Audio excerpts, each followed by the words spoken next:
హరే కృష్ణ. అందరికీ కూడా భాగవతామృతం కార్యక్రమానికి స్వాగతం అండి. కార్యక్రమం మొదలు పెట్టుకునే ముందు ప్రార్థనలు చేద్దాము. ఓం నమో భగవతే వాసుదేవాయ.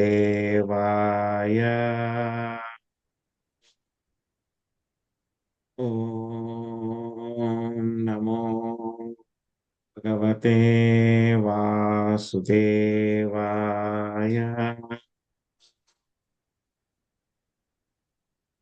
ఓం నమో భగవతే వాసుదేవాయ. Oh, oh, oh. నారాయణం నమస్కృత్య నరం చైవ నరోత్తమం దేవీం సరస్వతిం వ్యాసం తదో జయముదీరయేత్. శృణ్వతాం స్వకదా కృష్ణ పుణ్యశ్రవణ కీర్తన హృదయంతస్థో హి అభద్రాణి విదునోతి సుహృత్సతాం. నష్టప్రాయేషు అభద్రేషు నిత్యం భాగవత సేవయా భగవతే ఉత్తమ శ్లోకే భక్తిర్భవతి నైష్టకే. ఓం అజ్ఞానతిమిరాంధస్య జ్ఞానాంజనాశలాకయా చక్షురున్మిళితం యేన తస్మై శ్రీ గురవే నమః.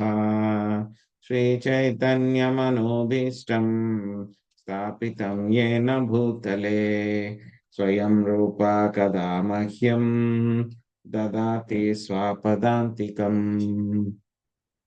వందేహం శ్రీగురో శ్రీయుతాపదకమలం శ్రీగురున్ వైష్ణవాంశ శ్రీరూపం సాగ్రజాతం సగణా రఘునాథాన్వితం త్వాం సజీవం సాద్వైతం సావధూతం పరిజనా సహితం కృష్ణ చైతన్య దేవం శ్రీరాధా కృష్ణ పాదాన్ సహగణా లలితా శ్రీ విశాఖాన్వితాంశ.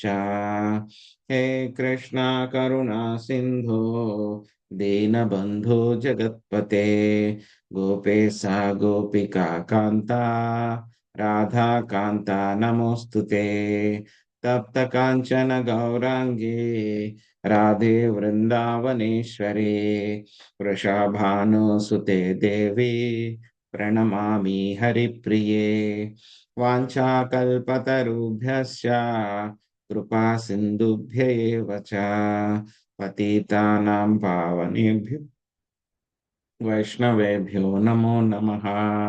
జయ శ్రీ కృష్ణ చైతన్య ప్రభు నిత్యానంద శ్రీ అద్వైత గదాధర శ్రీవాసాది గౌర భక్త వృంద.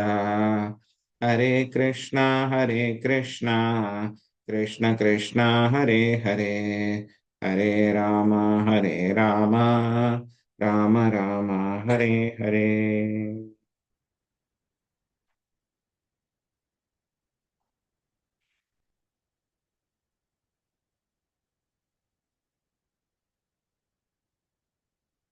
హరే కృష్ణ. సో ఈరోజు మనము శ్రీమద్ భాగవతంలో 20వ అధ్యాయము దశమ స్కందము 20వ అధ్యాయము 7వ శ్లోకం నుంచి మనము నేర్చుకోవడానికి ప్రయత్నిద్దాము.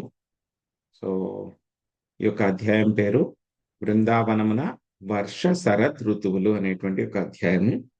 సో మనకి ఈ యొక్క ఋతువులన్నీ కూడా ఏ విధంగా ఉంటాయి అని చెప్పేసి మొత్తం బృందావనం అంతా కూడా చాలా చక్కగా ఈ అధ్యాయంలో వర్ణించడము జరుగుతుందన్నమాట. సో నిన్న మనం కొంచెం చూసాం ఏ విధంగా వర్షాకాలంలో మేఘాలన్నీ ఎలా వస్తున్నాయి. సో దానికి చాలా మంచి మంచి ఉపమానాలతోటి అవన్నీ కూడా చెప్తూ ఉన్నారు. సో ఇప్పుడు మనము తర్వాత చూద్దాం, కంటిన్యూ చేద్దాం.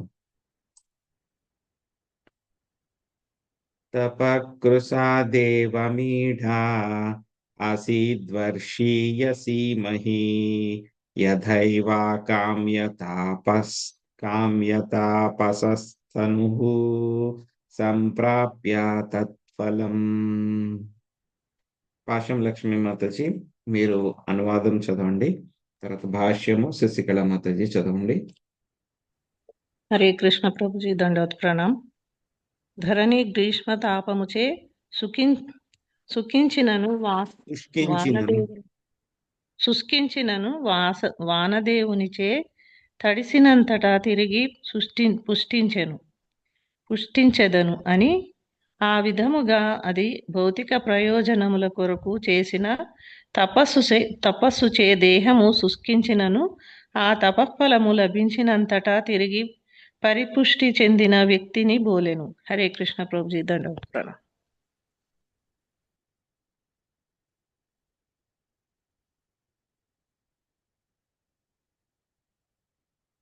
శశికళ మాతాజీ ఉన్నారా? హరే లక్ష్మీ కృష్ణ మాతాజీ, ప్రభుజీ అని చదవనండి. విజయలక్ష్మి మాతాజీ చదవండి చదవండి. హరే కృష్ణ ప్రభుజీ దండవత్ ప్రణామాలండి. భాష్యం. దేవాది దేవుడు శ్రీకృష్ణ భగవాను అనిడి గ్రంథమునందు శ్రీల ప్రభుపాదులు ఈ శ్లోకమును ఇట్లు వ్యాఖ్యానించిరి. వర్షమునకు ముందు ధరాతలమంతయు దాదాపుగా సర్వశక్తిహీనమై అత్యంత దుర్బలముగా గోచరించును. కాని వర్షము కురిసిన పిమ్మట ధరణి అంతయు పచ్చదనముతో నిండి ఆరోగ్యముగను బలముగను గోచరించును. ఇచ్చట కామ్యఫల సిద్ధికి తపస్సు చేసే వ్యక్తితో పోలిక చెప్పబడినది.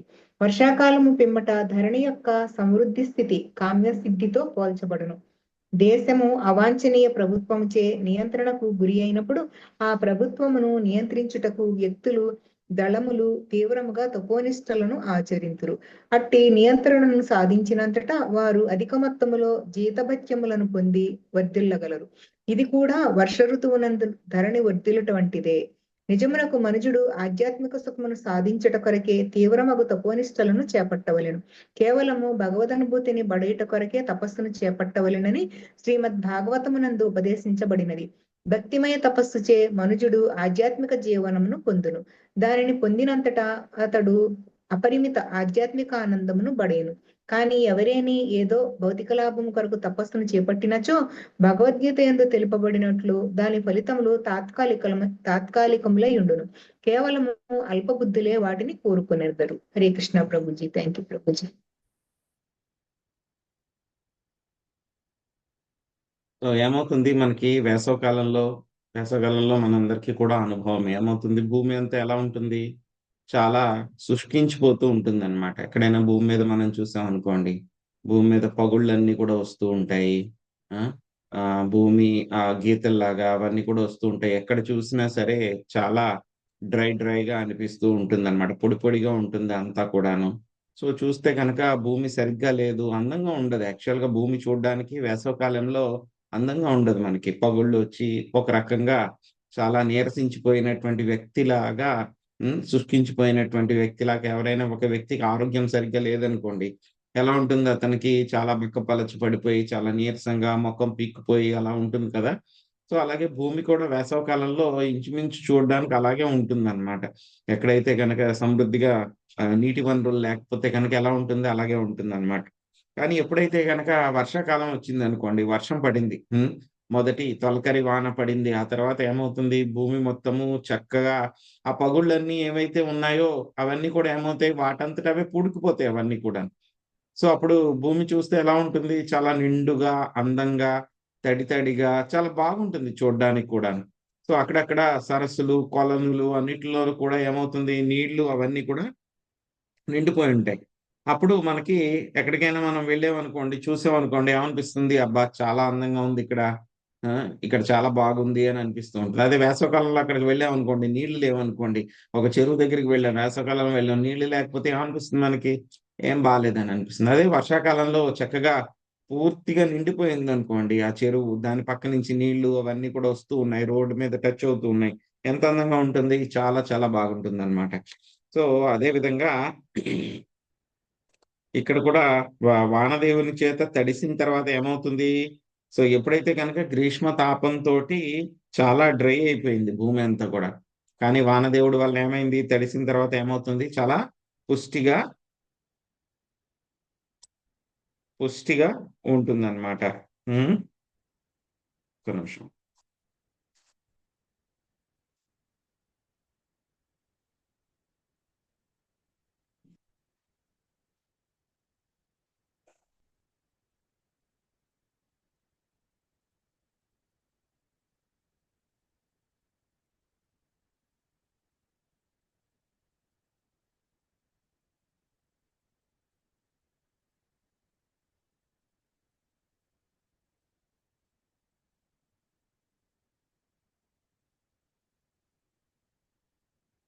నిమిషం.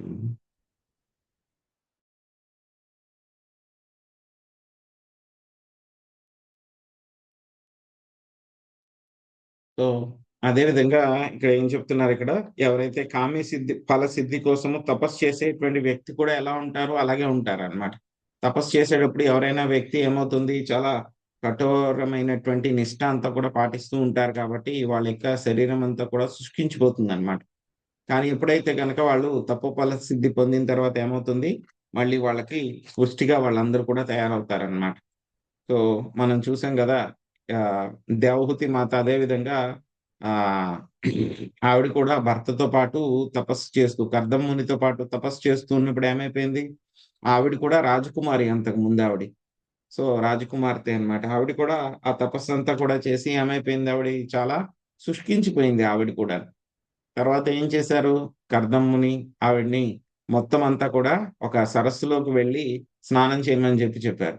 వెళ్తే కనుక ఏమైంది, అప్పుడు సరస్సులోకి వెళ్ళగానే అక్కడ చాలా మంది పరిచారికలు వచ్చి ఆవిడికి మొత్తం అంతా కూడా చక్కగా స్నానం చేయించి మంచి బట్టలు అవన్నీ కూడా అలంకరించిన తర్వాత ఏమైంది, మొత్తం అంతా ఆవిడ అంతకుముందు ఉన్నటువంటి అందం అంతా కూడా ఆవిడ సంతరించుకుంది అనమాట. మొత్తం అంతా కూడా అందం అంతా కూడా వచ్చింది మనకి. గుర్తుందా ఎవరికైనా వృత్తాంతం? మర్చిపోయారా? 3వ స్కందంలో వచ్చింది. గుర్తుంది ప్రభుజీ. హరే కృష్ణ. గుర్తుంది ప్రభుజీ.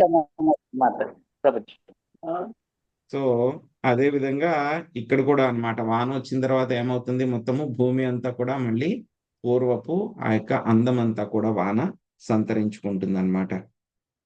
ఇక్కడ మనకి భాగవతం ఏం చెప్తుంది, మనకి ఋషభదేవు చెప్పారు. మనకి ఏం చెప్పారు, తపో దివ్యం పుత్రకాయేన సౌఖ్యం. సో ఏం చెప్పారు ఆయన, మొట్టమొదటి 100 మంది కుమారులు భరత మహారాజు వాళ్ళందరినీ కూడా కూర్చోబెట్టి చెప్పారు కదా. కూర్చోబెట్టినప్పుడు ఏం చెప్పారు ఆయన, మొట్టమొదటిగా చెప్పినటువంటి పదం ఏంటి, మానవ జీవితం యొక్క ఉద్దేశం ఏమిటి, తపస్సు చేయడం కోసము. మానవ జీవితం యొక్క ఉద్దేశము అది కాకుండా మానవ జీవితంలో మనిషి ఏం చేయాలి, తపస్సు చేయాలి. తపస్సు చేయకుండా ఉంటే గనక, కేవలం ఇంద్రియ తృప్తి కోసం ప్రయత్నిస్తూ ఉంటే గనక ఎటువంటి లాభము లేదు. ఎందుకంటే ఇంద్రియ తృప్తి అనేటువంటిది కుక్కలకి, తర్వాత అదే విధంగా సూకరాలకి కూడా లభిస్తూ ఉంటుంది. కానీ మానవ జీవితం వచ్చిన తర్వాత ఏం చేయాలి, మనిషి యొక్క ఉన్నతమైనటువంటి ఆధ్యాత్మిక సౌఖ్యం కోసం ప్రయత్నించాలి. ఎలా ఉంటుందంటే ఆ యొక్క ఆధ్యాత్మిక సౌఖ్యం అనేటువంటిది అనంతం, బ్రహ్మ సౌఖ్యం అనంతం. సో కాబట్టి ఏం చేయాలి, మనము ఈ యొక్క బ్రహ్మ సౌఖ్యం పొందడానికి ప్రయత్నించాలన్నమాట. నిశాముఖేషు కద్యోత స్తమసా భాంతి నగ్రహ యథా పాపేన పాషండా నహి వేధా కలౌ యుగే.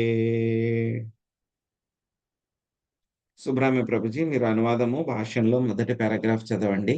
తర్వాత వాసవి మాతాజీ మీరు 2వ పారాగ్రాఫ్ చదవండి. దయచేసి మీరు పేరు కరెక్ట్ గా పెట్టుకోండి, గెలాక్సీ, ఐఫోన్ అలా కాకుండా రీనేమ్ చేసుకోండి. ప్రభుజీ పేరు రాకుండా అలాగ వచ్చేసింది ప్రభు, తెలియట్లేదు నాకు ఎలా చేయాలో. 8వ శ్లోకం. 8.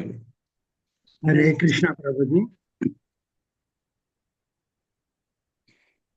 కలియుగం నందు పాపకర్మల ప్రాబల్యము వలన నాస్తిక శాస్త్రములు నిజమైన వేద జ్ఞానమును కపివేనట్లుగా చేయు రీతి వర్షాకాల సంధ్యా సమయమనందలి చీకటి మినుగురు పురుగులనే శోభిల్లనిచ్చెను, కాని నక్షత్రాదులను ప్రకాశింపనివ్వలేదు. భాష్యము. దీనిని శ్రీల ప్రభుపాదులు ఇట్లు వ్యాఖ్యానించిరి. వర్షాకాలము నందు సంధ్యా సమయమున చెట్లపై పలు మినుగురు పురుగులు అటునిటు ఎగురుచు ప్రకాశించుట కనబడును, కాని అప్పుడు ఆకాశమునందలి చంద్ర నక్షత్రాదులు గోచరించవు. అట్లే కలియుగమునందు నాస్తికులు లేదా దుర్జనులు ప్రధానముగా గోచరించగా, ఆధ్యాత్మికోన్నతి కొరకు వేద నియమములను పాటించేడి వ్యక్తులు దాదాపుగా కనుమరుగగుదురు. కలియుగం జీవుల యొక్క వర్షాకాలముతో పోల్చబడినది. ఈ యుగమునందు భౌతిక నాగరికత ప్రభావముచే నిజమైన జ్ఞానము కప్పబడును. తుచ్చమగు మానసిక కల్పనాపరులు, నాస్తికులు, నామమాత్ర ధార్మిక నియమ ప్రచారకులు మినుగురు పురుగుల వలె ప్రభావముగా నగుదురు. ఇక వేద నియమములను లేదా శాస్త్రాపదేశములను ఖచ్చితముగా పాటించడి వ్యక్తులు ఈ యుగ మేఘములచే కప్పివేయబడుదురు. హరే కృష్ణ ప్రభుజీ. హరే కృష్ణ ప్రభుజీ. జనులు మినుగురు పురుగుల యొక్క వెలుగుకు బదులు ఆకాశం నందలి నిజమైన ప్రకాశమాన పదార్థములకు సూర్యచంద్ర నక్షత్రాదుల వలన లాభమును పొందుటను నేర్వవలను. నిజమునకు మినుగురు పురుగులు రాత్రి చీకటి యందు ఎటువంటి వెలుగు నివ్వవు. వర్ష ఋతువునందును ఒకప్పుడు మబ్బులు వీడినప్పుడు సూర్యచంద్ర తారకలు గోచరించినట్లు ప్రస్తుత కలియుగం నందున ఒకప్పుడు లాభము కలుగుచుండును. శ్రీ చైతన్య మహాప్రభువుల వారి హరినామ సంకీర్తనోద్యమమును ఈ రీతిగా అర్థం చేసుకొనవలసి ఉన్నది. నిజమైన జీవితంను కనుగొనవలెనని ఉత్సాహపడేది జనులు మానసిక కల్పనాపరులు, నాస్తికుల యొక్క నామమాత్ర వెలుగును దర్శించుటకు బదులు ఆ హరినామ సంకీర్తనోద్యమం యొక్క పూర్ణ లాభమును తప్పక పొందవలసి ఉండును. Hare Krishna Prabhuji. Thank you Prabhuji. So ఇక్కడ చాలా చక్కగా మనకి విషయాలతో పాటు చక్కగా ఉపమానాలతోటి మనకి అర్థమయ్యేలాగా చెప్తున్నారనమాట. మనకి ఆధ్యాత్మిక ఉన్నతి కోసం ఏ విధంగా కావాలని అంత అద్భుతంగా సుఖదేవ్ గోస్వామి చెప్తున్నారనమాట. సో అదే గురువుల యొక్క గొప్పతనం అనమాట. సో మన యొక్క పరంపర, ఆచార్య పరంపర యొక్క గొప్పతనం అనమాట. ఇవన్నీ కూడా మనము చూస్తూ ఉంటాము. కానీ ఏంటి, మనం ఇంతే కదా అని అనుకుంటాం. కానీ దాంట్లో ఇంత అర్థం ఉందా అని చెప్పి మనకి ఈ విధంగా ప్రభుపాదుల యొక్క భాష్యం చదివితేనే మనకి అర్థమవుతుంది అనమాట. ఏమవుతుంది మనకి,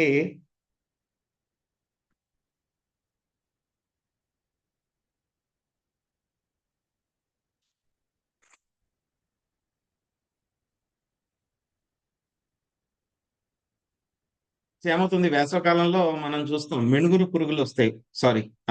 వర్షాకాలంలో రాత్రిపూట మనకి మినుగురు పురుగులు వస్తాయి అన్నమాట. సో ఏమవుతుంది, అప్పుడు వర్షాకాలంలో మేఘాలు ఉన్నప్పుడు ఏమవుతుంది, పూర్తిగా మేఘాలు ఉన్నప్పుడు చంద్రుడు కానీ నక్షత్రాలు కానీ ఎవరు కూడా మనకి కనపడరు. అప్పుడు ఏమవుతుంది, చాలా చీకటిగా ఉంటుంది అనమాట. చాలా చీకటిగా ఉన్నప్పుడు ఏమవుతుంది, చాలా చీకటిగా ఉంటుంది. చీకటిగా ఉన్నప్పుడు మనకి ఇంక వేరే ఏమీ కనబడవు. అప్పుడు ఏమవుతుంది, మినుగురు పురుగులు బాగా కనబడతాయి మనకు ఆకాశంలో. సో ఆ చీకట్లో చూస్తూ ఉన్నప్పుడు మినుగురు పురుగులు ఆహా అవే చాలా గొప్పవి, అవే గ్రేట్ అన్నట్టు అనిపిస్తూ ఉంటాయి. ఎందుకంటే ప్రకాశంగా వెలుగుతూ ఉంటాయి, చీకటి కదా ఇంకా, అందుకని చెప్పి అవే వెలుగుతూ ఉంటాయి. కానీ ఆ మినుగురు పురుగుల వలన ఏమైనా కొంచెమైనా లాభం ఉంటుందా మనకి? ఆ వెలుతురు వలన ఏమైనా కొంచెమైనా లాభం ఉంటుందా మనకి? ఆ వెలుతురు మనం చదువుకోవచ్చా, ఏదైనా పని చేసుకోవచ్చా, పని లేకపోతే ఎక్కడికైనా నడుచుకుని వెళ్ళొచ్చా ఆ మినుగురు పురుగు యొక్క వెలుగుతోటి? ఏమీ ఉపయోగం ఉండదు. కానీ ఏంటంటే కనుక అవి చాలా ప్రామినెంట్ గా కనబడతాయి మనకు, అంతే. చాలా ప్రామినెంట్ గా అవన్నీ కనబడుతూ ఉంటాయి మినుగురు పురుగులు. కానీ వాటి వల్ల ఏమీ ఉపయోగం ఏమీ ఉండదు. కానీ మాత్రం గొప్పగా ఉంటాయి. ఎప్పుడైతే కనుక ఆకాశంలో మబ్బులు కొంచెం తగ్గినాయి అనుకోండి, ఏమవుతుంది, మళ్ళీ చంద్రుడు వచ్చేస్తారు అనుకోండి. పున్నమి చంద్రుడు వచ్చాడు, లేకపోతే కనుక పౌర్ణమికి దగ్గరగా ఉన్న చంద్రుడు వచ్చారు, లేకపోతే నక్షత్రాల యొక్క వెలుగు బాగా ప్రకాశవంతంగా ఉంది. అప్పుడు ఏమవుతుంది, మినుగురు పురుగుల యొక్క ప్రభావం ఏమైనా ఉంటుందా? ఉండదు, తగ్గిపోతుంది. మినుగురు పురుగులు కనపడవు ఆ వెలుగులో అసలు. సో దాన్ని ఇక్కడ చక్కని ఉపమానంతో ఇక్కడ మనకి పోల్చారనమాట. ఎవరైతే కనుక యొక్క మానసిక కల్పనాపరులు, నాస్తికవాదులు, నామమాత్ర ధార్మిక నియమాలని ప్రచారం చేసేటువంటి వాళ్ళందరూ కూడా ఎవరు, యొక్క మినుగురు పురుగులు లాంటి వాళ్ళు. కలియుగంలో ఏమవుతుంది, ఇటువంటి వాళ్ళే చాలా ఉన్నతమైనటువంటి పదవుల్లోనూ చాలా ప్రామినెంట్ గాను ఉన్నారనమాట.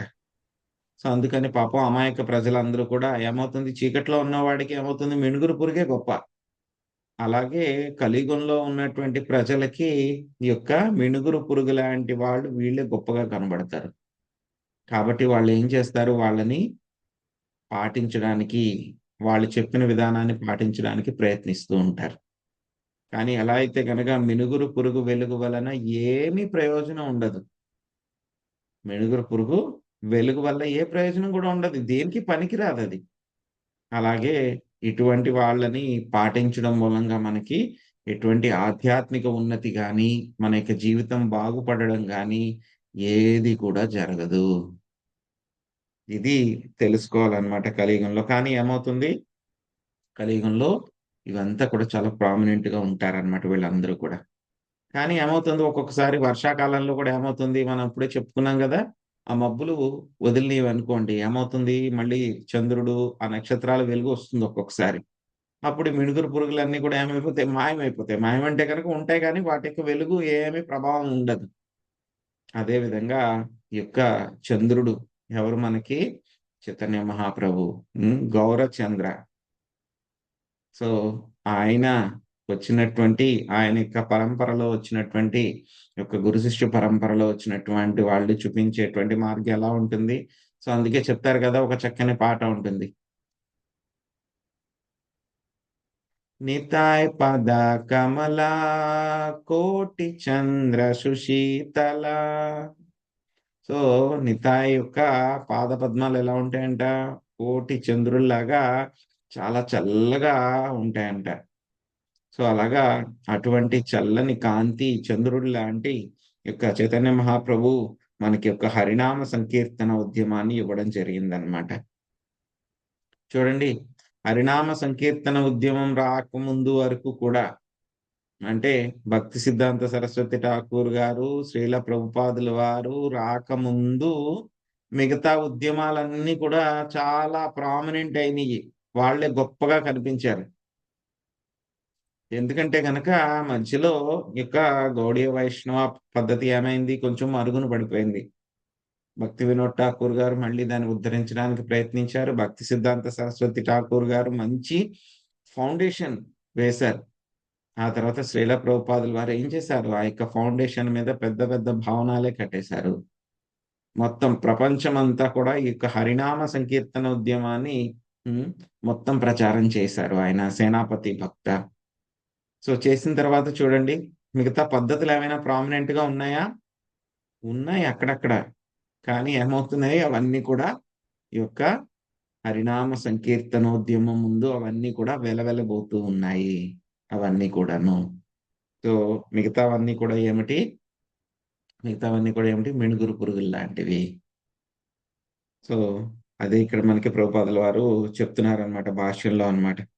సో నిజమైన జీవితాన్ని కనుగొనవలెనని ఉత్సాహపడే జనులు మానసిక కల్పనాపరులు, నాస్తికుల యొక్క నామమాత్ర వెలుగును దర్శించుటకు బదులు ఈ హరినామ సంకీర్తనం యొక్క పూర్ణ లాభమును తప్పక పొందవలసి ఉన్నది. సో ఎంత చక్కగా శ్రీల ప్రభుపాదుల వారు చెప్పారో చూడండి. శ్రుత్వా పర్జన్య నినదం మండూకా ససృజుర్గిరా తూష్ణీం సయానా ప్రాగ్ యద్వద్ బ్రాహ్మణా నియమాత్యయే.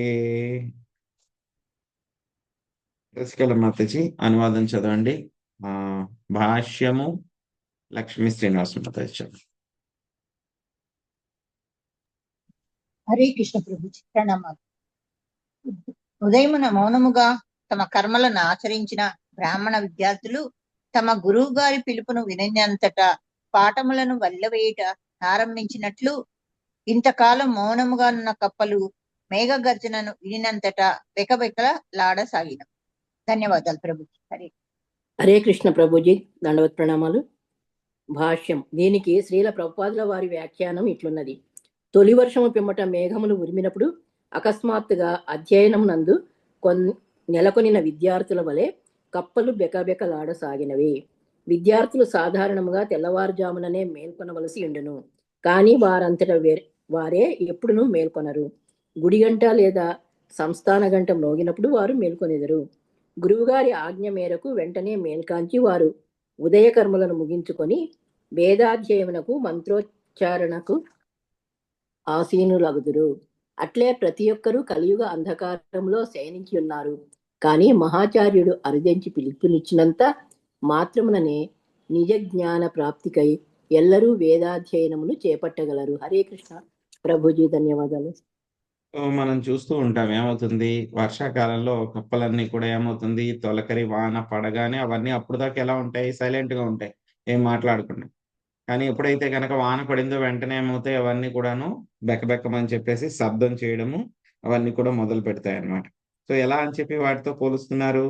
సో విద్యార్థులు ఏమవుతుంది, టీచర్ గారు ఉన్నారు అనుకోండి, వాళ్ళందరూ కూడా చదువుతూ ఉంటారు. కానీ ఏమవుతుంది, టీచర్ గారు అటేపు ఎక్కడైనా పక్కకు వెళ్ళారు అనుకోండి, వాళ్ళు చదవడం మానేసి ఏమవుతుంది, ఒకరితో ఒకళ్ళు గుసగుసలు చెప్పుకోవడము, లేకపోతే కనుక నిద్రపోవడము చేస్తూ ఉంటారన్నమాట. కానీ ఎప్పుడైతే కనుక టీచర్ గారు అక్కడ, గురువు గారు వచ్చారు వెంటనే ఏమవుతుంది ఇక్కడ అని అంటే కనుక అందరూ కూడా ఏం చేస్తారు, అమ్మో అని చెప్పేసి మళ్ళీ పుస్తకం పట్టుకుని చదవడానికి ప్రయత్నిస్తూ ఉంటారు గట్టిగా. వరుసగా మంత్రాలు చదవడము, లేకపోతే కనుక సబ్జెక్ట్ చదువుకోవడము. సో అవన్నీ కూడా చేస్తూ ఉంటారన్నమాట. సో అలాగే ఇక్కడ కప్పలు కూడా ఏం చేస్తున్నాయంట, ఎప్పుడైతే తొలకరి వాన పడిందో వెంటనే అవి కూడా బెక్కబెక్కమని చెప్పి అరవడము మొదలు పెడుతూ ఉన్నాయంట. ఆసన్నుత్పదగామిన్యా క్షుద్ర నద్యోనుశుష్యతి పుంసో యదా స్వతంత్రస్య దేహద్రవిణ సంపద. సుభరత్న మాతజీ అనువాదం భాష్యం చదవండి. హరే కృష్ణ ప్రభు. ఎండిపోయినట్టి అల్పములగు వాగులు, ప్రవాహములు, వర్ష ఋతువులు వచ్చినంతటా పొంగినవై ఇంద్రియ యవసుడగు పురుషుని యొక్క దేహము సంపద ధనము వలె గతి తప్పి ప్రవహింపసాగినవి. భాష్యము. దీనికి శ్రీల ప్రభుపాదుల వారి వ్యాఖ్యానము ఇట్లున్నది. వర్ష ఋతువునందు పలు చిన్న సరస్సులు, తాటంకములు, సెలయేళ్లు నీటితో నిండును. లేనిచో మిగిలిన సంవత్సరమంతయు అవి ఎండిపోయి ఉండును. అట్లే లౌకికంలో ఎండిపోయినట్లు ఉన్నను. ఒకప్పుడు ఇల్లు, పిల్లలు, కొంత బ్యాంకు బ్యాలెన్సులు వంటి నామమాత్ర ఐశ్వర్య స్థితిని పొందినప్పుడు గొప్పగా వర్ధిల్లుచుండునట్లు గోచరించును. కానీ చిన్న సెలయేళ్లు, తటాకములు వలె కొంతకాలమునకు తిరిగి వారు ఎండిపోయెదరు. బంధువులు, కుటుంబము, పిల్లలు, భార్య మునుగు వారి సాంగత్యమునందు కొంత సుఖము ఉండవచ్చునేమో గాని ఆ సుఖము ఎడారిలోని నీటి బిందువుచే పోల్చబడినను. విద్యాపతి కవి పలికెను, ఎడారి యందు ప్రతి ఒక్కడు నీటి కొరకు ఆరాటపడినట్లు ఇచట ప్రతి ఒక్కరూ సుఖము కొరకు ఆరాటపడుచున్నారు. ఎడారిలో ఒక నీటి బిందువు లభ్యమైనప్పుడు దాని వలన కలిగేడి లాభము అత్యల్పమై ఉండును.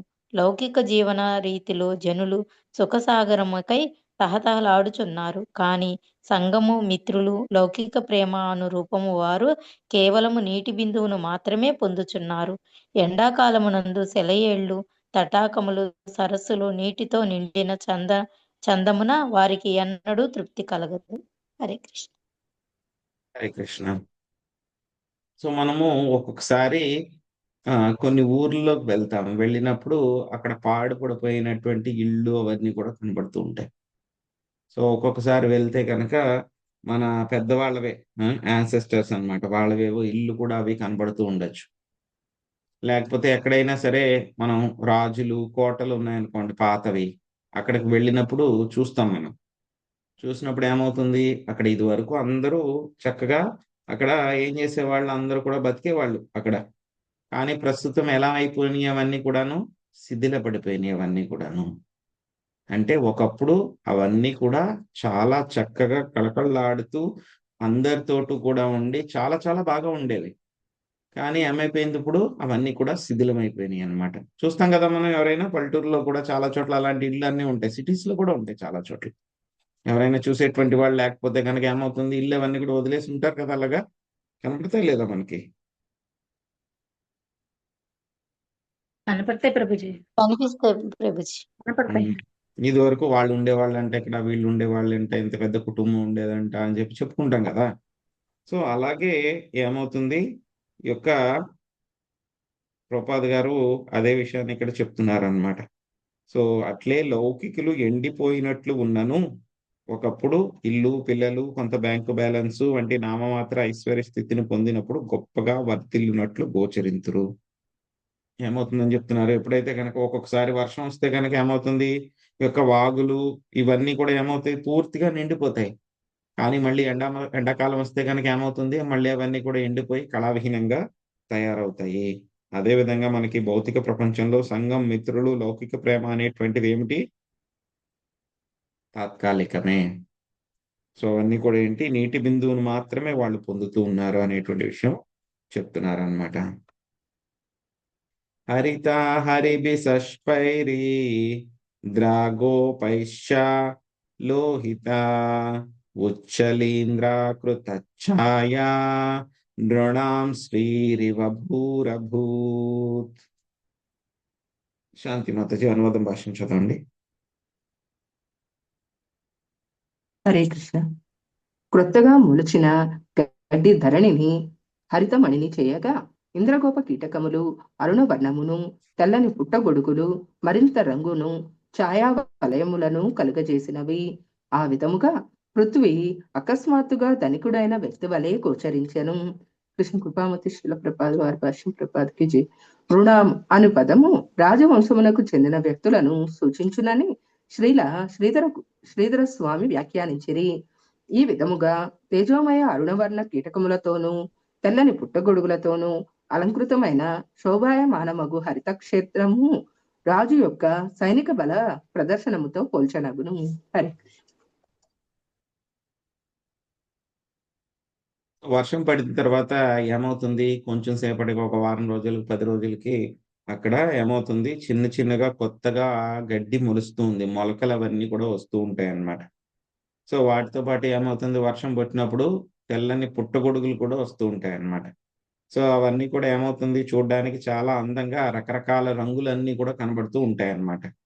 సో అదే విధంగా ఆ పృథ్వీ అప్పుడు ఎలా కనబడుతుందంట, సో ఎవరికైనా అకస్మాత్తుగా ధనం వచ్చింది అనుకోండి, ఎవరికైనా సరే ఒక లాటరీలో డబ్బులు వచ్చినాయి అనుకోండి, ఏమవుతుంది, సో అటువంటి వ్యక్తికి చాలా ధనం ఉన్నట్టు కనిపిస్తూ ఉంటుంది. అదే విధంగా భూమి కూడా అలాగే కనిపిస్తూ ఉంటుంది అని చెప్పి చెప్తున్నారు అన్నమాట. క్షేత్రాణి సస్య సంపద్ది కర్షకాణాం ముదుం దుదుః మానినామనుతాపం వై దైవాధీన మజానతం. రాధమ్మ మాతాజీ అనువాదము భాష్యంలో మొదటి పారాగ్రాఫ్ చదవండి. శాంతకుమారి మాతాజీ భాష్యంలో 2వ పారాగ్రాఫ్ చదవండి. ధాన్య సంపదతో కూడినవి పొలములు కర్షకులకు ఆనందం నసుకున్నవి. కానీ అతి గర్వితులై వ్యవసాయం నందు నెలకొన్ని వారలకు సమస్తము ఏ విధంగా దైవాధీనమై ఉన్నదో ఎరిగిన వారలకు ఆ పొలములు పశ్చాత్తాపమును కలుగజేసింది. భాష్యంపై శ్రీ ప్రభుపాదులకు జై. ఎక్కువ వర్షములు కురిసినప్పుడు పెద్ద నగరములలో వసించేది జనులకు కష్టము తీదరా కలుగుట పరిపాటి. ఆ వర్షం పండించిన ధాన్యంనే తాము దింపనున్నామని వారు ఎరుగరు, లేదా వారు మరచిందురు. ఆహారం నిక్కముగా వారికి ఆనందకరమే అయినప్పటికీ అదే వర్షంతో భగవానుడు కేవలము మానవుల చేయగాక చెట్లను, పశువులను, స్వయముగా పృథ్వీని పోషించుచున్నాడని వారు గుర్తించారు. హరే కృష్ణ. Thank you Prabhuji. హరే కృష్ణ ప్రభుజీ. వ్యవసాయ కర్మ ఎందు నెలకొనిన వారును ఆధునిక జనులను సాధారణంగా చిన్నచూపు చూచెదరు. నిజమునకు అమెరికా దేశపు గ్రామ్య భాష ఎందు అమాయకుడగు వ్యక్తిని రైతుని పిలుస్తుంటారు. వ్యవసాయ ఉత్పాదన ధరలపై ప్రభావమును చూపునని కొందరు పెట్టుబడిదారులు భయపడదు కనుక దానిని నియంత్రించుటకు కొన్ని ప్రభుత్వ సంస్థలు కూడా ఉన్నవి. ఈ ప్రకారం ఆధునిక ప్రభుత్వం యొక్క కృత్రిమయ తంత్రపూర్వకమగు విధానముల కారణమున ప్రపంచం అంతటను చివరకు అమెరికా దేశం అందరి బీదవారి ఎందును తీవ్రమగు ఆహార కొరత నెలకొని ఉన్నది. కానీ అదే సమయం పంటలను పండించుకున్నట్టుకు రైతులకు ప్రభుత్వము ధనము నొలుచుండు. ఒకప్పుడు ఈ ప్రభుత్వము పెద్ద మొత్తములో ధాన్య రాశులను సముద్రంలో పడవేయుచుండు.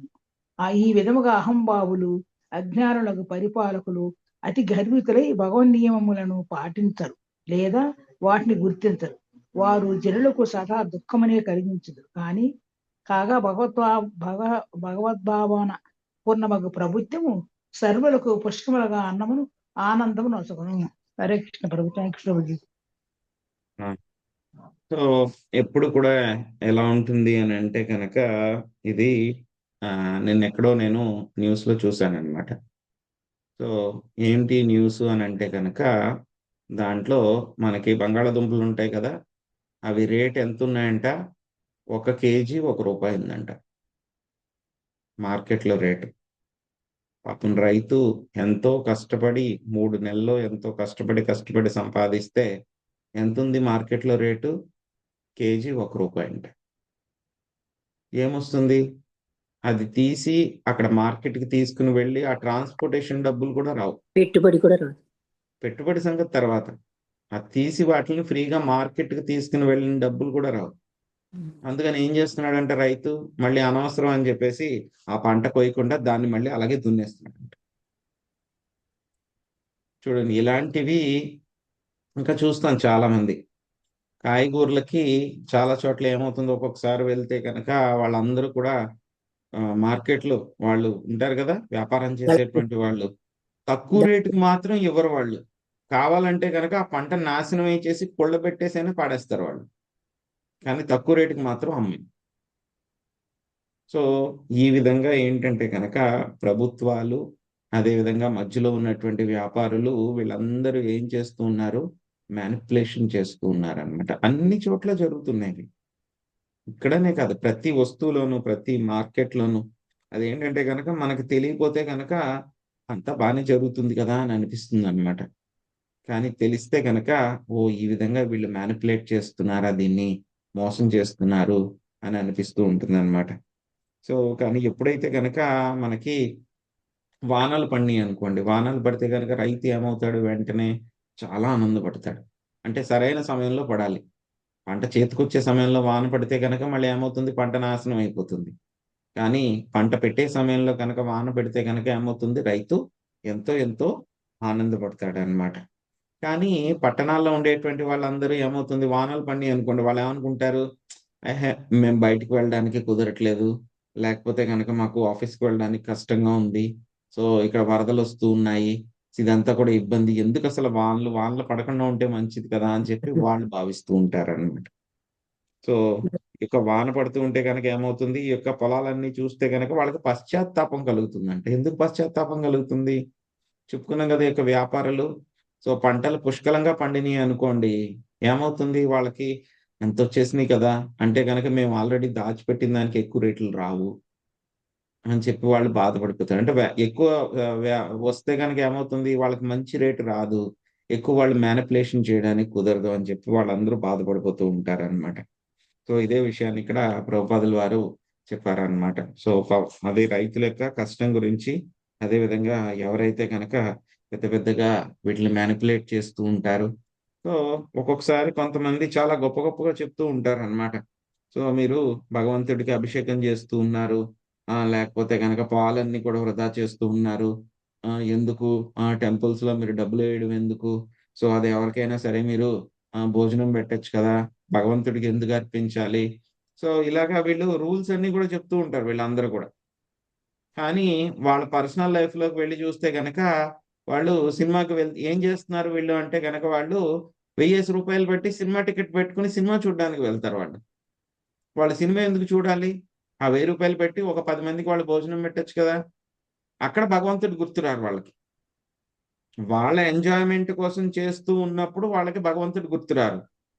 కానీ ఎవరైనా వాళ్ళ దగ్గరికొచ్చి దానం చేయండి, భగవంతుడికి సేవ చేయండి అంటే గనక మేమెందుకివ్వాలి? మేము ఎవరికైనా ఆహారం పెడతాం, అది పెడతాం, ఇది పెడతాం అని జెప్పేసి వాళ్ళందరూ కూడా ఏమవుతుంది? ఈ విధంగా వాళ్ళు రకరకాలుగా ఇంకా అభిప్రాయాలన్నీ వ్యక్తం చేస్తారు. ఇదంతా కూడా ఏంటి? బూటకం అన్నమాట వీళ్ళందరికీ కూడా. సో, ఆ విధంగా వాళ్ళు చేస్తూ ఉంటారనమాట. సో, అది సరైనటువంటి విషయం కాదు. సో, భగవంతుడికి మనము చెప్పుకున్నాం మనం. శ్రీమద్ భాగవతంలో కూడా వస్తుందనమాట. చాలా సార్లు మనం చెప్పుకున్నాం. ఏ విధంగా అయితే గనక వేరుకి నీళ్లు పోస్తే గనక, మొదలుకి నీళ్లు పోస్తే గనక ఏమవుతుంది? మొత్తం ఆ యొక్క వృక్షం అంతా కూడా పోషించబడుతూ ఉంటుంది. అదే విధంగా భగవంతుడి కనుక మనం సేవ చేస్తే గనక ఏమవుతుంది? మనము ఆనందంగా ఉంటాము. మనకి చక్కగా అన్ని అవసరాలు కూడా తీరతాయి. సో, ఈ విషయం తెలియనటువంటి వాళ్ళు మూర్ఖంగా వాళ్ళు వ్యవహరిస్తూ ఉన్నారనమాట. జలస్థలౌకసః సర్వే నవావారి నిషేవయా అభిభ్రన్ రుచిరం రూపం యదా హరి నిషేవయా. భాగ్యలక్ష్మి మాతాజీ అనువాదం చదవండి. तो హరే కృష్ణ ప్రభుజీ, దండస్ ప్రణాం. ధన్యవాదాలు ప్రణాం. సునీత మాతాజీ మాతాజీ మీరు ప్రభుజీ. భాష్యం చదవండి. అనువాదం ఓన్లీ అనువాదం చదవనా మీరు ప్రభుజీ? అనువాదం ఒకటి చదవండి మాతాజీ. Okay okay. శ్రీహరి సేవ యందు నెలకొనిన వాడై భక్తుడు సుందరునిగా నైనట్లు జల స్థలముల ఎందలి సకల జీవరాశి క్రొత్తగా కురిసిన వర్ష జలములచే లాభమును బడిసినవై ఆకర్షణీయము ఆనందమయమునైన రూపములను పొందినవి. Thank you Prabhuji. హరే కృష్ణ, దండత్ ప్రణాం. హరే కృష్ణ ప్రభుజీ, దండోత్ ప్రణాం. భాష్యం. శ్రీలా ప్రభుపాదులు దీనిని ఇట్లు వ్యాఖ్యానించిరి. అంతర్జాతీయ కృష్ణ చైతన్య సంఘ సంస్థయందు మా శిష్యుల విషయమున ఇది నాకు ప్రత్యక్షానుభవమే అయ్యున్నది. సహజముగానే సుందర రూపమును కలిగినప్పటికీ శిష్యులు కాక పూర్వం వారు మురికిగా గోచరించేది వారు. కృష్ణ భక్తికి సంబంధించిన విషయము నెరుగని కారణమున వారు మైలగను అనాథులగను కనబడుచుండిరి. కానీ ఇప్పుడు కృష్ణ భక్తి భావనను స్వీకరించినంతటా వారి ఆరోగ్యము బాగుపడినది. నియమ నిబంధనలను పాటించుటచే వారి దేహకాంతి ఇనుమడించినది. కాషాయ వస్త్రదారులై నుదుట తిలకములతోనూ మెడలో తులసి మాలతోనూ అలంకృతులై జపమాలను చేతిలో పట్టుకొనినప్పుడు నేరుగా వైకుంఠము నుండి దిగివచ్చిరా ఎనడి చందమున వారు గోచరింతురు. హరే కృష్ణ ప్రభుజీ. శ్రీల ప్రభుపాదుల వారు ఆయన యొక్క పుస్తకాల్లో చాలా చోట్ల ఈ యొక్క విషయాన్ని ఆయన చర్చించారనమాట. సో మామూలుగానే పాశ్చాత్య దేశస్థులు ఎలాగా వాళ్ళు మంచి వర్ణంతోనూ అందంగానే ఉంటారు వాళ్ళు. కానీ ఏమవుతుందంటే కనుక మనకి చెప్తారు కదా పెద్దవాళ్ళు, ముఖంలో ఏమవుతుంది జీవకళ ఉందా అని చెప్తూ ఉంటారనమాట. షైనింగ్ అన్నమాట. సో వీళ్ళకి ఏంటంటే కనుక చూడడానికి వాళ్ళు అందంగానే ఉన్నా సరే వాళ్ళ ముఖంలో ఆ యొక్క బ్రైట్నెస్, ఆ స్పెషల్ గ్లో అనేది లేదనమాట. కానీ ఎప్పుడైతే కనుక వీళ్ళందరూ కూడా ప్రభుపాద గారు ఇక్కడ భాష్యంలో చెప్పారు కదా, ఇక్కడ వాళ్ళందరూ కూడా భక్తి చేస్తూ ఉంటే, నియమ నిబంధనలు పాటిస్తూ ఉంటే కనుక ఏమవుతుందంట, వాళ్ళ ముఖంలో ఆ యొక్క గ్లో అనేటువంటిది రావడం జరిగిందనమాట. సో ప్రభుపాద గారు చూసి నిజంగా వాళ్ళు జపమాలలతో తిరుగుతూ ఉంటే కనుక ఇంకా వైకుంఠం నుంచే దిగొచ్చారా అన్నట్టు వాళ్ళు కనిపించేవారు అనమాట. అంత అందంగా వాళ్ళు తయారయ్యారనమాట. ఎక్కడి నుంచి వచ్చింది అది? యొక్క నామ జపము. సో భక్తి యొక్క శక్తి అన్నమాట అది. సో భక్తికి అంతటి శక్తి ఉంటుందన్నమాట. సో హరిసేవలో నెలకొన్నవాడు సుందరుడు అయినట్లు మొత్తం అక్కడ ఉన్నటువంటి జీవరాశులన్నీ కూడా వర్ష జలం చేత అవన్నీ కూడా చాలా అందంగా ఆకర్షణీయంగా తయారైనవి అన్నమాట. సరిబ్ధిం సంయతా సింధు చుక్షోభాస్వసనోర్మిమాన్ అపక్వా యోగినశ్చిత్తం కామాక్తం గుణయుగ్యదా. రాధమ్మ మాతాజీ చదవండి. పక్వయోగి యొక్క చిత్తము ఇంకనూ కామాసక్తము ఇంద్రియార్థము అయిన కారణమున క్షిపితమైనట్లు నదులు వచ్చి కలిసిన చోట వాయుచే తరంగములు ఉవ్వెత్తున ఎగయగా సముద్రము క్షిపితము కావచ్చును. హరే కృష్ణ. Thank you Prabhuji.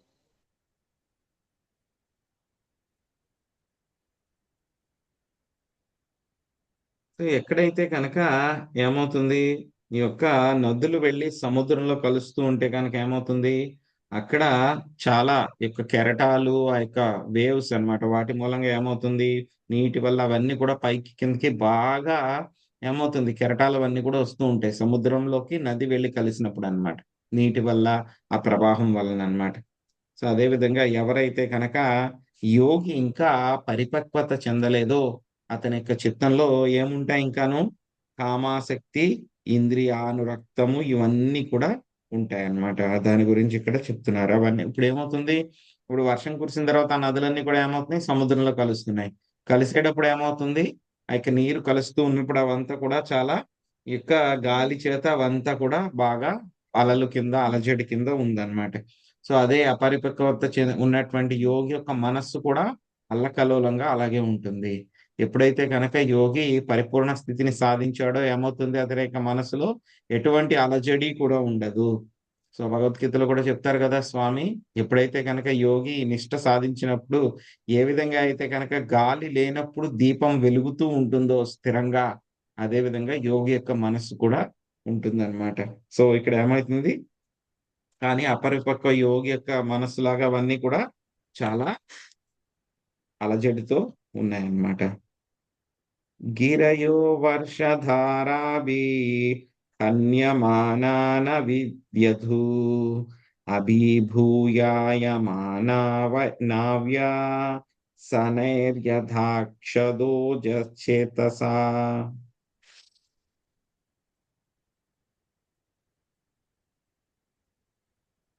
భాగ్యలక్ష్మి మాతాజీ అనువాదం భాషించదండి. హరే కృష్ణ ప్రభుజీ, దండత్ ప్రణామ్. ఎన్నో శ్లోక ప్రభుజీ? 15 మాతాజీ. ఓకే.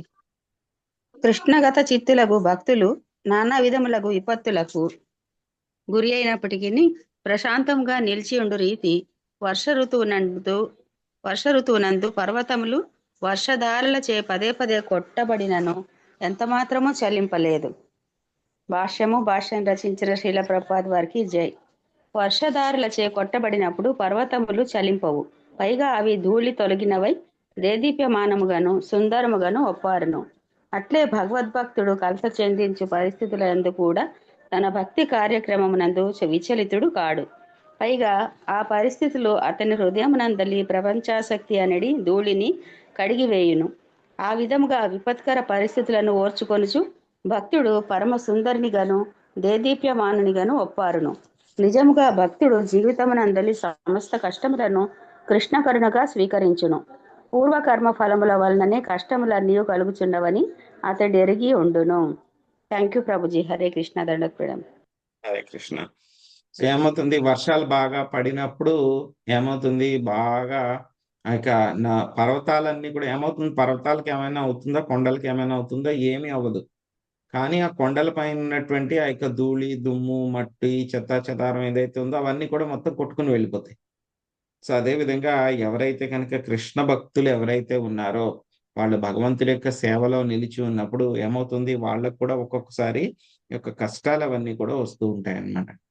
కానీ ఎన్ని కష్టాలు వచ్చినా సరే భక్తుడు వాటిని తట్టుకుని నిలదొక్కుని నిలబడతాడు అన్నమాట. ఆ విధంగా చేయడం మూలంగా ఏమవుతుంది, భక్తుడు ఇంకా ఏ విధంగా అయితే కనుక పర్వతాలు కల్మషాన్ని పోయినాయో అదే విధంగా భక్తుడు కూడా చాలా సుందరంగా దేదీప్యమానంగా ఒప్పారుతాడు అనమాట. సో ఏవైతే కనుక కల్మషాలు ఇంకా ఏవైతే ఉన్నాయో అవన్నీ కూడా భక్తుడి దగ్గర ఉన్నటువంటి కల్మషాలన్నీ కూడా పోతాయన్నమాట. సో భక్తుడు ఎలా తీసుకుంటాడు, ఆయన కష్టం వచ్చినా సరే వాటిలన్నిటిని కూడా భగవంతుడి యొక్క కరుణ అనే విధంగా భక్తుడు వాటిని భావించి వాటిని స్వీకరిస్తారనమాట. మార్గాభూవు సందిగ్ధా స్త్రైణైశ్చన్నాహ్య సంస్కృతా నాభ్యస్యమానా శ్రుతయో ద్విజైకాలేన చాహతాః. లక్ష్మీ పార్వతి మాత చూడండి. హరే కృష్ణ. వర్ష ఋతువు నందు రహదారులు పరుపబడనివై గట్టితోనూ చెత్తతోనూ కప్పబడి వాటిని గుర్తించుట కష్టతరమయ్యను. బ్రాహ్మణులు అధ్యయనము చేయకపోవడం చేత భ్రష్టములై కాలవశమున మరుగున పడిన శాస్త్రములను ఆ రహదారులు పోలినవి. హరే కృష్ణ మాతాజీ. ప్రభుజీ. హరే కృష్ణ. సో బ్రాహ్మణులకి ఏంటంటే కనుక మనకు కూడా అన్నమాట, ప్రతిరోజు కూడా శాస్త్ర అధ్యయనం అనేటువంటిది చేయడం కంపల్సరీ.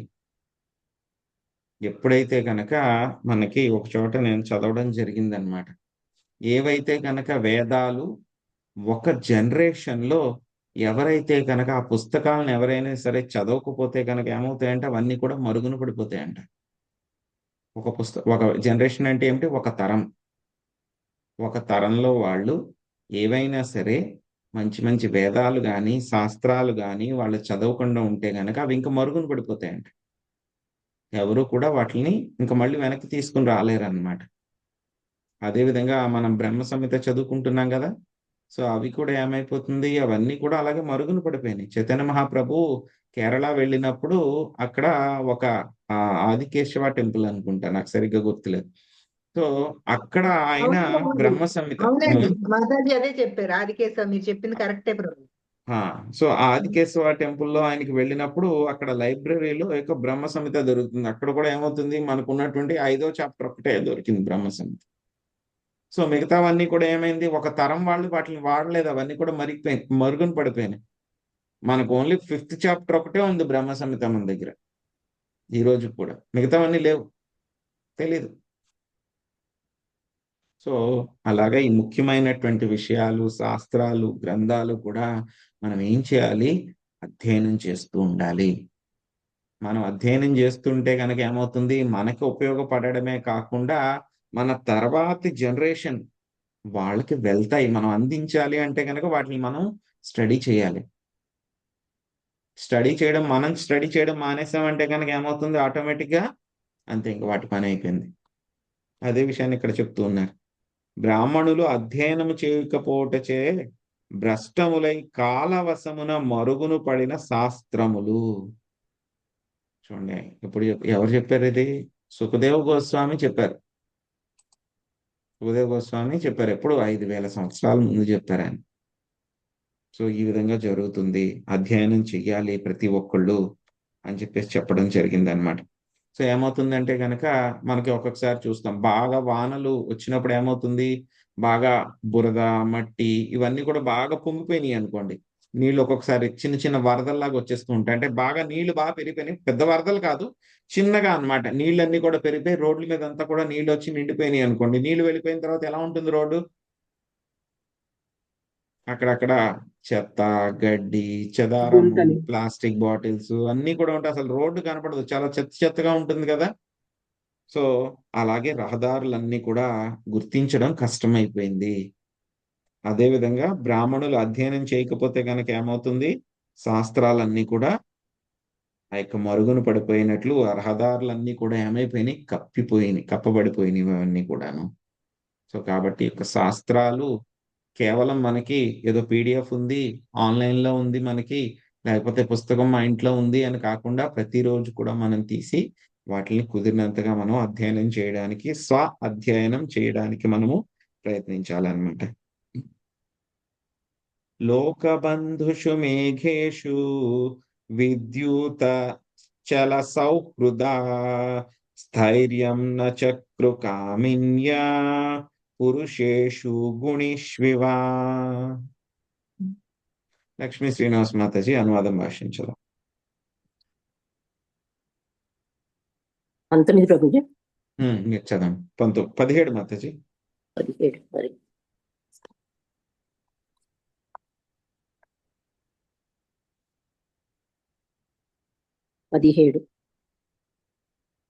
కామిని స్త్రీలు గుణవంతులకు పురుషులతోనైనను విశ్వాసపాత్రులుగా ప్రవర్తించినట్లు మేఘములు సకల జీవ శ్రేయోభిలాషులైనను చపలానురాగం కలిగిన మెరుపులు ఒక మేఘ సమూహం నుండి వేరొక దానికి చెరించసాగినవి.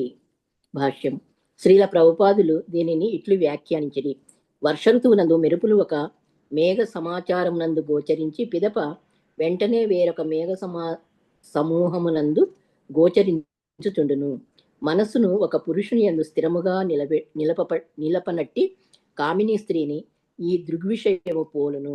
మేఘము వర్షమును కురిపించి జనులకు జీవనము నొసగును కనుక యోగ్యుడగు పురుషునితో పోల్చబడును. యోగ్యుడగు పురుషుడు కూడా అట్లే కుటుంబ సభ్యులను లేదా వ్యాపారమునందు పలువురు జీతగాళ్లను పోషించుచుండును. కానీ దురదృష్టవశాత్తు భార్య విడాకులు తీసుకొనినప్పుడు అతని జీవితము కల్లోలితమగును. అప్పుడు అతని కుటుంబము నశించును, పిల్లలు చెల్లాచెదురగుదురు, వ్యాపారము మూతబడును. ఈ విధముగా దానిచే సమస్తము ప్రభావితము కాగలదు. కనుక కృష్ణ భక్తి భావన యందు పురోగమింపగోరెడి స్త్రీ భర్తతో కలిసి ప్రశాంతముగా జీవించవలననియు ఎట్టి పరిస్థితులలోనూ ఆ జంట విడిపోవరాదనియు ఉపదేశించబడినది. భార్యాభర్తలు మైదున సుఖమును నియంత్రించి మనస్సును కృష్ణ భక్తి భావన యందు కేంద్రీకరించుట ద్వారా జీవితమును సఫలమునర్చుకొనవలెను. వాస్తవమునకు ఈ భౌతిక జగత్తులో పురుషునికి స్త్రీ అవసరము, స్త్రీకి పురుషుని అవసరము ఉండనే ఉన్నది. కనుక వారిరువురు జతకూడినప్పుడు కృష్ణ భక్తి భావనలో ప్రశాంతముగా జీవించవలనే కాని ఒక మేఘము నుండి వేరొక మేఘమునకు చరించడి మెరుపు వలె చంచలముగా ఉండరాదు. హరే కృష్ణ ప్రభుజీ, ధన్యవాదాలు. హరే కృష్ణ. సో ఇది వరకు అయితే కనుక అసలు ఈ యొక్క విడాకులు తీసుకోవడము అనేటువంటి ఒక పద్ధతి గాని కాన్సెప్ట్ గాని లేనే లేదు. అవును ప్రభుజీ. ఈ యొక్క విడాకులు తీసుకోవడం అనేటువంటి కాన్సెప్టే లేదు. ఒక్కసారి వివాహం జరిగితే కనుక ఆ పురుషుడు ఆ స్త్రీ ఇద్దరు కూడా ఇంకా జీవితాంతం అలా ఉండాల్సిందే. ఇంకా వాళ్ళిద్దరూ అలా ఉండాల్సిందే. వాళ్ళిద్దరూ కూడా సెపరేట్ అవ్వాలంటే కనుక ఏంటి, కేవలము భార్య గాని భర్త గాని వాళ్ళు మరణిస్తే మాత్రమే వాళ్ళు విడిపోతారు. లేకపోతే కనుక ఈ యొక్క విడిపోవడము అనేటువంటి ఒక కాన్సెప్టే లేదు. ఏమైంది, మెల్లిగా మన వాళ్ళందరూ కూడా పాశ్చాత్య దేశ సంస్కృతిని పాటించడం మొదలు పెట్టారు. ఏమవుతుంది, సో పాటించడం వల్ల ఏమవుతుంది, మెల్లమెల్లగా ఈ యొక్క కుటుంబంలో నువ్వు గొప్ప నేను గొప్ప, నువ్వెంతో నేను అంతే అని చెప్పేసి ఇద్దరు కూడా ఒకళ్ళనొకళ్ళు పోటీ పడడం మొదలు పెట్టారు. ఒకటి ధనం సంపాదించడంలో అయినా అవ్వచ్చు, లేకపోతే కనుక స్థాయిలో అయినా అవ్వచ్చు, లేకపోతే కనుక ఈగోలో అయినా సరే నేను గొప్ప అని చెప్పి చూపించుకోవడం. సో అలాగే ఏమైపోయింది, ఒకళ్ళ మీద ఒకళ్ళు అధికారం చెలాయించాలి అని చెప్పి ప్రయత్నించడం మూలంగా సో నిజమైనటువంటి ఒక ప్రేమ అనేటువంటిది ఉండటం లేదు. సో ఏమవుతుంది, వాళ్ళు చూస్తున్నాం మనం. సో అసలు చాలా వివాహాలు ఈ మధ్యన పెళ్లి అయిన తర్వాత ఒక ఏడాదిలోనే చాలా మంది విడాకులు తీసేసుకుంటున్నారంట, ఏడాది లోపలే. సో ఇది వరకు ఎక్కడైనా సరే ఇటువంటివి వినేవాళ్ళము అని అంటే కనుక ఎక్కడో ఒకటి రెండు ఎక్కడో వినేవాళ్ళం, రేర్ కేసు. ఎవరో ఒకళ్ళిద్దరు ఏదో భర్త సరిగ్గా లేకపోయో లేకపోతే తాగుబోతు అయ్యుండో అలాంటివి ఏవైనా సరే ఏవో ఒకటి రెండు అక్కడక్కడేవో వినేవాళ్ళం. కానీ ఇప్పుడు ఏమైపోయింది, ఇదంతా కూడా చాలా కామన్ అయిపోయింది. సో కామన్ అయిపోయింది అనమాట. సో ఎలా అయితే కనుక కామిని స్త్రీ ఉందనుకోండి, ఏం చేస్తుంది, గుణవంతుడైనటువంటి భర్త ఉన్నా సరే ఒక పురుషుడి దగ్గర ఉండడానికి ఇష్టపడట్లేదు. సో ఏమవుతుంది, ఒకళ్ళ దగ్గర నుంచి ఒకళ్ళకి, ఒకళ్ళ దగ్గర నుంచి ఒకళ్ళకి ఆ విధంగా పూర్తిగా జంప్ చేస్తూ ఉందన్నమాట. సో అదే విధంగా మెరుపుల్ని ఎలా పోలుస్తూ ఉన్నారు, మేఘాలు ఉన్నాయి, మేఘాలు చక్కగా అవి నిండుగా ఉండి అందరికీ కూడా ఏం చేస్తూ ఉంటాయి, మేఘాలన్నీ కూడాను మంచి చేస్తూ ఉంటాయి. అలాగే ఎవరైనా ఒక మంచి భర్త ఉన్నాడు అనుకోండి, భార్య పిల్లలందరినీ కూడా చక్కగా చూసుకుంటూ ఉన్నాడు. కానీ అటువంటి భర్తకి మోసం చేసి భార్య వెళ్ళిపోతే కనుక ఏమవుతుంది, ఆ యొక్క కుటుంబం అంతా కూడా నాశనం అయిపోతుంది. పిల్లలు చెల్లాచెదరైపోతాడు. ఆ యొక్క మానసిక స్థాపంతో భర్త యొక్క వ్యాపారం కూడా నాశనం అయిపోతుంది. మొత్తం వాళ్ళందరి యొక్క జీవితాలు కూడా నాశనం అయిపోతాయి. సో వీళ్ళ జీవితం ఎలాగో నాశనం అయిపోయింది. ఆ తర్వాత ఏమవుతుంది, ఆ యొక్క ప్రభావం ఎవరి మీద పడుతుంది, పిల్లల మీద పడుతుంది.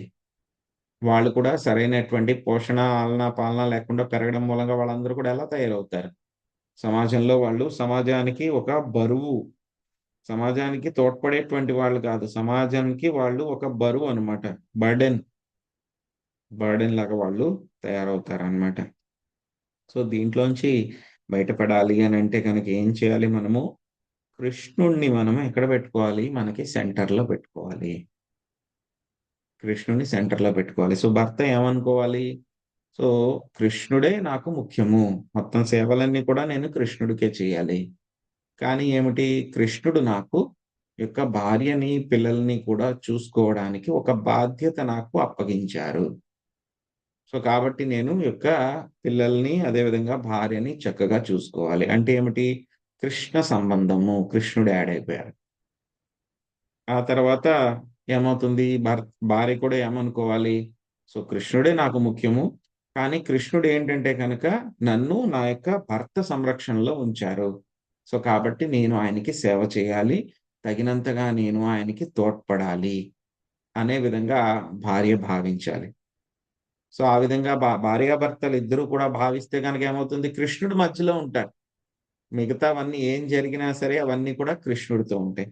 సో ఈ విధంగా మనం చేస్తూ ఉంటే కనుక ఏమవుతుంది, పెళ్ళైన కొత్తలో మనకి ఈ యొక్క భార్యాభర్తలు ఇద్దరి మధ్య కూడా ఏమవుతుంది, ఒక మైథున సుఖం అనేటువంటి ఒక అట్రాక్షన్ ఉంటుంది. కానీ ఏమవుతుంది, పెళ్ళైన తర్వాత కొన్నాళ్ళకి ఆ యొక్క అట్రాక్షన్ తగ్గిపోతుందన్నమాట. కానీ ఎప్పుడైతే గనక కృష్ణుడిని మనము మధ్యలో పెట్టుకున్నాం అనుకోండి, కృష్ణుడు మనం మధ్యలో పెట్టుకుంటే ఏమవుతుంది, కృష్ణుడి పట్ల ఎవరికైనా ఆకర్షణ అనేటువంటిది తగ్గిపోతుందా? ఎప్పటికైనా తగ్గదది. అది మనం భక్తి చేస్తూ ఉంటే ఇంకా ఇంకా పెరుగుతూనే ఉంటుంది ఆ యొక్క ఆకర్షణ. సో అప్పుడు ఏమవుతుంది, భార్యాభర్తలు ఇద్దరి మధ్య కూడా బంధం అనేటువంటిది ఉంటుందన్నమాట. ఒకసారి ఒక ఎగ్జాంపుల్ గుర్తుకొచ్చిందనమాట. రామానుజాచార్య దగ్గరికి ఇద్దరు వ్యక్తులు వచ్చారనమాట. సో ఒక వ్యక్తి ఏంటంటే కనుక, సో వాళ్ళ భార్య చనిపోయిందనమాట. చనిపోతే గనక ఆ వ్యక్తి వచ్చి రామానుజాచార్యులకి చాలా గొప్పగా చెప్పారనమాట. సో నా భార్య చనిపోయిందండి, చనిపోయినప్పుడు నాకు కొంచెం కూడా ఒక్క చుక్క కూడా నాకు ఏడుపు రాలేదు, కన్నీరు రాలేదు. సో కాబట్టి చూసారా నేను ఎంత దృఢంగా ఉన్నానో, నాకు మీరు సన్యాసం ఇచ్చేయండి అని చెప్తారంట. చెప్తే రామానుజాచార్య ఆయన్ని, నీకు ఇంకా కొంచెం ఎక్స్పర్టైజ్ రావాలి, ఇంకా కొంచెం టైం ఉంది, నీకు ఇస్తాను నేను, వెయిట్ చేయని చెప్పి ఆయన్ని పంపించేశారంట. ఇంకొక వ్యక్తి ఏమవుతుందంటే గనక, అతనికి కూడా భార్య చనిపోయింది, అయ్యో నా భార్య చనిపోయింది అని చెప్పేసి ఏడుస్తూ వచ్చాడంట. సో ఏడుస్తూ వచ్చి రామానుజాచార్యులకి గోడు వినిపించుకున్నాడంట. మా భార్య నాకు ఎంతో సేవ చేసిందండి, చాలా చక్కగా చూసుకుంది నన్ను, సో ఎంత బాగా చూసుకుందో అవి ఇవి అని చెప్పి పాపం ఏడుస్తూ ఉన్నాడండి. అప్పుడు రామానుజాచార్య ఆయనకి చెప్పారంట, ఓకే ఆవిడ ఎలాగో వెళ్ళిపోయింది కదా, సో పద నీకు సన్యాసము ఇస్తాను రా అని చెప్తారన్నమాట. సో ఆయనకి ఇచ్చేస్తారు. ఆయన వెళ్ళిపోయిన తర్వాత పక్కనే ఉన్నటువంటి శిష్యులు వచ్చి అడుగుతారు, అదేంటి గురుగారు ఇలా చేశారేంటి, ఇతనేమో పూర్తిగా భార్య పట్ల ఆకర్షితుడై ఉన్నాడు, అతనికేమో మీరు సన్యాసం ఇస్తానన్నారు, ఆయనకేమో పూర్తిగా వికర్షణ అయిపోయింది, భార్య అంటే కనుక ఏమాత్రం ఒక చుక్క కన్నీరు కూడా కార్చలేదు, ఆయనకి మీరు సన్యాసం ఇవ్వలేదు అంటే కనుక రామానుజాచార్యులు చెప్తారనమాట. సో మనకి సన్యాసం తీసుకోవాలి అని అంటే కనుక ఏమిటి, ఇక వికర్షణ కాదు మనకి కావాల్సింది. మనకి హృదయం ఎలా ఉండాలి, చాలా సున్నిత మనస్సుతో ఉండాలి. ఒక మొదట వచ్చిన వ్యక్తికి ఎన్ని సంవత్సరాలు భార్య ఎంత సేవ చేసినా సరే ఏమాత్రం కృతజ్ఞత కూడా లేదు. సో అటువంటి వ్యక్తి రేపు పొద్దున్న నేను సన్యాసం ఇస్తే కనుక ప్రజలకు ఏం సహాయం చేస్తాడు, ఆయన ఏం ఉపయోగపడతాడు ప్రజలందరికీ కూడాను? భార్య పట్లే ఏమాత్రం కృతజ్ఞత లేదు. సో కాబట్టి నేను అతనికి సన్యాసం ఇవ్వలేదు. మరి వచ్చిన రెండో వ్యక్తి మరి అంటే కనుక, సో రెండో వ్యక్తి వచ్చినప్పుడు మరి ఆయన చూడు, మొత్తం భార్య చేసినటువంటివన్నీ కూడా గుర్తుపెట్టుకున్నాడు ఆయన. అంటే ఎంతో కృతజ్ఞత ఉంది. సో కృతజ్ఞత ఉంది అని అంటే కనుక ఏమిటి, రేపొద్దున్న ప్రజలు కూడా ఏమాత్రం కొంచెం సహాయం చేసినా సరే అదంతా కూడా గుర్తుపెట్టుకుని, సన్యాసి అంటే ఏమిటి, సమాజానికి సేవ చేయాలి సన్యాసి అనేటువంటి వాడు. ఎవరైతే ఆధ్యాత్మిక మార్గంలో లేరో వాళ్ళందరినీ కూడా ఆధ్యాత్మిక మార్గంలో నడిపించగలగాలన్నమాట. సో వచ్చినటువంటి రెండో వ్యక్తి భార్య చేసినటువంటి ప్రతి చిన్న విషయాన్ని కూడా గుర్తుపెట్టుకుని బాధపడుతున్నాడంటే కనుక రేపొద్దున ఇతను ఖచ్చితంగా సమాజ సేవ చేయగలుగుతాడు, అందరికీ కూడా సరైన మార్గాన్ని చూపగలుగుతాడు, కాబట్టి ఇతనికి నేను సన్యాసం ఇచ్చాను అని చెప్తారన్నమాట. సో కాబట్టి ఏంటి, మనకి కృష్ణుడు మనకి మధ్యలో ఉండాలి. అప్పుడు ఆ కుటుంబం ఎలా ఉంటుంది, చాలా ప్రశాంతంగా సంతోషంగా ఉంటుంది. లేకపోతే గనక ఎంత ధనం ఉన్నా, ఎంత ఐశ్వర్యం ఉన్నా ఆ కుటుంబం ఎలా ఉంటుంది, ఒక అడవిలో ఉన్నట్టు ఉంటుంది. హరే కృష్ణ. సో ఇక్కడితోటి మనం ఈరోజు ముగిద్దాము, మళ్ళీ మనము రేపు కంటిన్యూ చేద్దాము.